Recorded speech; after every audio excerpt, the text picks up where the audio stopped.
في جنة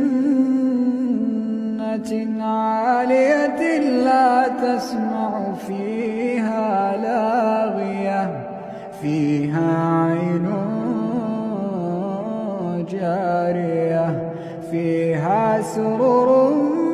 مرفوعة وأكواب موضوعة ونمارق مصفوفة وزرابي مبثوثة أفلا ينظرون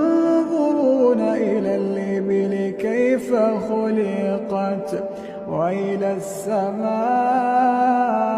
السماء كيف رفعت